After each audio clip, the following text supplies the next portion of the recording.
किसी को रावण अच्छा लग जा रहा है, किसी को राम बुरे लग जा रहे हैं। आजकल तो सबको रावण ही पसंद आ रहा है। हाँ, पता नहीं है ना रावण के बारे में। बस उनको ये पता है अपनी बहन के लिए लड़ने गया था तो पक्का भाई था, मर्द अच्छा, था। ये हो गई डिमांड। इस भाई ने बहन के पति को मारा था और किसी को ये भी नहीं पता शूर्पणखा ने सब प्लानिंग करके रावण को मरवाने के लिए ये किया था। जब उन्होंने पहली बार श्री राम को देखा था वन में, क्योंकि वो उनके एरिया में थे शूर्पणखा के, उसने देखा, उन्होंने शक्ति देखी, वो समझ गई यही है जो इसको खत्म कर सकता है। इसलिए वो जानबूझ के उनके पास गई।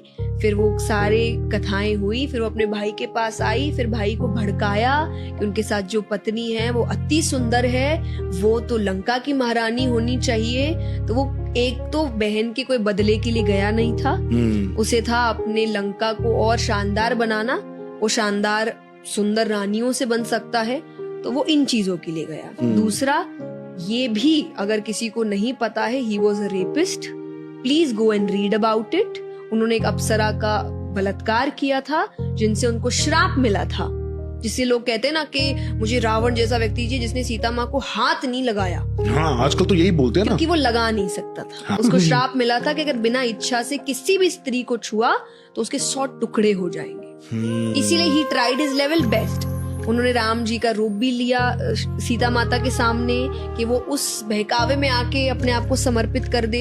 उन्होंने ये भी अफवाह फैलाई कि राम जी तो मर गए हैं युद्ध में, हाँ। कि अब बेचारी हार के अपने आप को समर्पित कर ले, पर अपनी मर्जी से एक बार समर्पित हो गई तो हो गई मेरी। तो ये बातें लोगों को पता नहीं है, पढ़ते नहीं है, तो उनको गलत चीजें सही लगने लग जाती है और सही चीजें। बट देन भी से कलयुग आ रहा है। एक और बात बोलते हैं लोग कि राम जी तो वन में थे, तो वो जब शूर्पणखा आई थी, वो जो हिरण था, हिरण का क्या करने गए थे? शिकार ही तो करने गए थे। जी नहीं, उन्होंने कहा था मैं अयोध्या लेके जाऊंगी, इतना सुंदर है सीता माता ने। फिर जब वो बहुत देर तक नहीं आया तब राम जी समझ गए थे कि ये हिरण नहीं है, इसीलिए उन्होंने एंड में तीर चलाया, समझने के बाद कि ये हिरण नहीं है, ये कुछ मायावी है।